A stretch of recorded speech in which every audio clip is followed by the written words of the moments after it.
Are you considering further cuts to the number of permanent residents and or available slots for family reunification? Amazing question.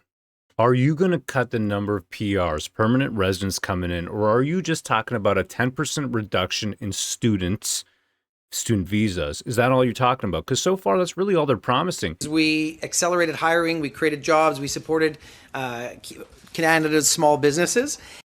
Canada's small businesses by bringing in the entire third world? Thanks, bro. And it also meant that we brought in more temporary foreign workers. And we welcomed those temporary foreign workers to fill hundreds of thousands of job vacancies. Coming out of the pandemic, we had 1 million job vacancies, and the entire ecosystem was asking us to bring in more workers. We had 1 million job vacancies. You wouldn't even let us go to the friggin' restaurant. I couldn't even sit down. What are you talking about? You brought in our replacement is what you did. We could jumpstart the economy. We did that. Now we're closer to 500,000 job vacancies, and you have heard the Prime Minister. Sorry, what? There's 500,000 job vacancies right now? Then why is unemployment keep going up, bruh? In English, let me state that I've always been clear that the temporary foreign worker program is and has always been a last resort measure and should never be used to replace Canadian workers who want the jobs. And then why has it been? That's a question I got for you. Then why has it been used like that? It should not be used to suppress their wages. And so last month, the PM was clear and announced changes to the temporary foreign worker program, and those changes will come into effect September 26th. As I've said before, and I'm going to state it again, the temporary foreign worker program is an accordion. It's meant to flex with the economy. When we have a high number of vacancies, we can bring in more people, and as the economy tightens, we close the accordion. It's an accordion. It's like an accordion. You just play goofy-ass music. It's an accordion. Don't you understand? The economy's like an accordion, and your life is being squeezed. All the jobs are being taken from you. Your life is being squeezed like an accordion. And we make it harder for people to come in because Mark and I and our government want those jobs to go to Canadians. Oh, do you really? Yeah? We want them to go to people who live here. We want them to go to students. We want them to go to newcomers. Whoa. Wait a second. We want those jobs to go to students. We want those jobs to go to newcomers. Back it up, bruh. Want those jobs to go to Canadians. We want them to go to people who live here. We want them to go to students. We want them to go to newcomers. Is anybody listening to this guy? Minister of Jobs of Boissonneau, telling us that he wants the jobs to go to newcomers. Did he misspeak, or is he just... What a little rat. We want them to go to people who want to take those jobs. Point la ligne. We're seeing a slight increase in unemployment, which is a natural result of the high interest rates. Wait a second. We're seeing a natural increase in unemployment because of high interest rates that you keep cutting, and you're going to cut right down to the ground to goose up the housing market. That's what you're doing. We all know, right? Hey, why not take a 30-year mortgage and we're going to increase the cap up to being insured up to $1.5 million. Let's get all the young indentured servitude. Let's get it going. Smart. Great country. They're also coming down, and now with inflation at 2% and having come down. Yeah. Keep on playing with the inflation numbers just so it shows exactly what we know ain't true. 2%, huh? For 8 months, that's a critical piece to see a turn in the economy. If you compare the numbers of people that have come in, for example, in one country where we have had some of those challenges from India, we have seen those visas jump down from around 50,000 in January to less than 10,000 in August. Okay, what visas are you talking about? You're talking about tourist visas, 50,000 visas from Indians, you're cutting down to 10,000. What kind of visas are you talking about? Because he goes on to say here how students, right, these international students coming in, he's going to cut it by about 10%. 500,000, 485,000 to 437,000 to be exact for the coming year. So this is a little disingenuous. What visas are you talking about here, bro, exactly? Started first and foremost with the responsibility of the federal government to make sure that we are doing our role when it comes to bringing and addressing the number of asylum seekers coming into the country, but also the roles of the provinces that have the effective jurisdiction on some of the services that these asylum seekers seek. Right. Blame the provinces. Love it. But sadly, 3 particularly conservative ministers have stood up, the premiers of Nova Scotia, of New Brunswick and Alberta, and decided to weaponize this working group. Right, weaponize the working group, saying, hey, they leaked the documents showing the number of asylum seekers that they want to let into the country. Hey, let's just airdrop them anywhere across the country, small little towns. Let's just bring them to Nova Scotia, New Brunswick, Newfoundland. Hey, why not PEI? I used to go picking potatoes over there, but no, let's just airdrop a ton of Indians right into Charlottetown and see what happens. Cool experiment. They took a theoretical number of asylum seekers based on the last year's number of asylum seekers, divided it up by the population as they would, and assumed that the federal government would impose a number of asylum seekers on them. Right, because that doesn't make sense. You say that you want to hit a certain target of asylum seekers, so we're going to divide up by population the rest. And of course, Ontario and Quebec are taking more than their fair share, but let's just airdrop them in tiny little sectors, places that have no idea how to deal with this, have no money to deal with this, and let's just find out how bad things get. Who knows what goes on the barbecue? Let me restate, Ontario and Quebec are doing more than their fair share, and the other provinces need to step up. But there was no point in time where anyone said that the federal government was going to impose thousands of asylum seekers on unprepared provinces. I should probably give you the documents that they themselves leaked because... Yeah, you probably should. Why not give us those documents? Put them out. Show us. I know it's called transparency. It's such a weird concept, right? It would probably be quite helpful for your analysis. Yeah, it would. But this was a productive working group that has been weaponized by 3 premiers in particular for their re-election or their leadership review, and I think it's really irresponsible. Those provinces come knocking at my door for more immigrants. They are responsible for about 20% of permanent residency numbers through the provincial nominee program. More. Quebec has the entire control over its permanent residency program based on the Quebec-Canada Accord. And there is a responsible way of doing things. This was not responsible. There's money on the table. There's over $1 billion that we've committed to making sure that we have a system that makes sense. There are countries in Europe that have a system. Hold on a second. So there's $1 billion that you've committed. You've committed my tax dollars. Thanks a lot. And now you're talking about European Union, how well they're doing with their immigrants. Let me hear this. I got to hear this. That makes sense. There are countries in Europe that have a system that makes sense. And indeed, the European Union has a system that... they are facing different challenges than us. Yeah, they sure are. Okay, all I got to say is that I was born in a little town called Hitchin, which is right next to Luton, which is north of London. My parents brought me here when I was 8 months old, and it's a friggin' dump. Why? Because I can't even get a beer when I'm eating I want to eat some lamb chops or something like that. But these places, they don't serve. Why? Because there's a certain religious group that has absolutely overtaken everything, and I go to Britain and I can't even have a beer with my meat. At least has some semblance of sense. So this is about a bunch of premiers who decided to weaponize the issue. Unfortunately, it's undermined the credibility of this committee and obviously considering dissolving it. Canada's internal birth rate is at record lows. If we're slowing down immigration, is there a plan to find other ways to keep the population stable in the long run? Okay, I got to interrupt for a second here. They always want to trot this out about how we need immigration. Why? Because nobody's having babies. Well, maybe if life wasn't so taxed to death, maybe we could actually have more children. Now, I've done it. I got a great support system. Thank you. I'm blessed. Hail the gods. Thank you so much. Praise the gods. But not everybody can do it. Why is that? There's a simple reason. Because of the tax burden. Because the society, the country itself is just squeezing the life out of us. I mean, asking me to tell people to have babies, that's way out of my comfort zone. But I think the reality is we all face, as countries in our position, challenges with birth rates. That is part of the reason why we need immigration, and we are facing... Here we go. That's why we need immigration. That's why you're getting replaced. Sort of generational challenges as opposed to electoral challenges. When as the Minister of Immigration, that is sometimes the top issue in my head. Even were we to have a baby boom today, it would take 20 some years to make these young babies productive members of the economy. Yeah, tax slaves. I think that's the word you're looking for, right? It would take 20 years to make these young little babies, these cute little white babies, into tax slaves to support their own replacement. Nice work, bro.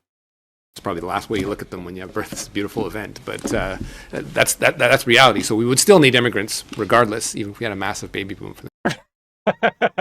We still need. Oh man, how many of them do we need? How many of them do we need? Does the whole place need to smell like curry? I just want to know, because you know what? I'm just gonna go to India. I wasn't raised there. I wasn't born there. But if this, should I just go to India? Maybe I should. Tell me in the comments. Appreciate it. The next 20 years, we will need that. I think, as I announced the levels plan in the 1st of November, that is a question that we need to address. The measures that we take are ones that are very important. This is a country built on immigration. But right. It's a country built on immigration, built on multiculturalism, multi-culti, share your food, do your little dance. I want to understand your culture. Is it okay? Can I make love to your brown women? It's also one that needs to take into account a number of factors that Canadians have told us to take into account. I did a strategic review in my department over a year ago. These are things that came up repeatedly, and they're increasingly coming up in the public discourse. So the reality is that they're increasingly coming up in public discourse. You hear that right there? Increasing, yeah. People are noticing, bro. We have a particular view on immigration. We do have a responsibility to get it right, getting the number right, make sure that our measures are not recessionary in nature. Ooh, yeah, here's another one, right? That we need immigrants so that we don't get recessions. And he throws that in here twice. He says, we avoided 2 recessions thanks to all the immigrants we brought in. And make sure that we are addressing these generational issues, which is the low birth rate. I think some of the measures that the government has taken with respect to childcare, getting more women into the economy, being able to take care, have someone take care of their kids, the child family benefit, are sources of that ability to be able to create and foster an environment where it is affordable to raise children. But again, right now, look, I got 3 of them, and I get a good paycheck. It is a challenge for people with children. We just need to make. Yeah, you do have a good paycheck. I like that. I like that little smile he does. I like that right there, right? I got all that really nice. Hey, I like the gap in his teeth too. Reminds me of Madonna. Maybe they're related. I don't know. It is a challenge for people with children. We just need to make it more favorable because we can't get out of this without immigration, and we can't have a birth rate that we see other countries. Oh, we can't get out of this without immigration. Going down as well with low immigration. You have countries like South Korea that are facing a wall and some existential issues if they don't address things in the next few years. But they're really good at esports, those South Koreans. Not like to wind up in that position. To put some numbers to what Mark's just said, as the guy that looks at the labor data and the economic growth data, 99% of economic growth in Canada is reliant on newcomers. To keep coming to this country, full stop. Newcomers. And so the core of the levels plan Newcomers. is critical, and Mark and it's a delicate balancing act to get it right with the comprehensive approach that he's mapped out. But there's something else. By 2032, our entire growth as a country, population growth, will be based on newcomers coming to this country. Whoa, bro. Who said that we want our entire economy to be based on newcomers by 2032? Did you just tell us your plan? 400,000 skilled trades workers will retire by 2032. It's the great tsunami. It's just happening. Demographics is destiny. Demographics is destiny. Ponder that for just a moment. I'm going to play that back. It's the great tsunami. It's just happening. Demographics is destiny. Demographics is destiny. What does that mean for the country as a whole? What does it mean to be Canadian in 2032? What does it mean to be Canadian in 2050? Demographics is destiny. Will there be a heritage of the Canadian national character in 2032 or in 2035 or in 2050? What will it mean to be Canadian? Or should we just, I don't know, I guess I should wrap a turban around my head and join the Kalistani army, right? Because that's what it seems like. We're just bringing them all in. So where am I going to fit in as a brown on the outside, white on the inside coconut? Other piece, though, is that with all the building that we're doing, the things that we want to achieve, we've got another demand of about 300,000 more skilled trades workers. So you can see that we have a challenge of making sure we have enough people with the right skills to get the right training to fit into the jobs that are needed so that we can grow the country. How about training our own? Has nobody thought about this? How about having our own babies? How about training our own? How about growing our own population? How about keeping the jobs here? Not just bringing in everybody to take our jobs and drive down the wages and reduce us to subsistence living. Has anybody thought about that?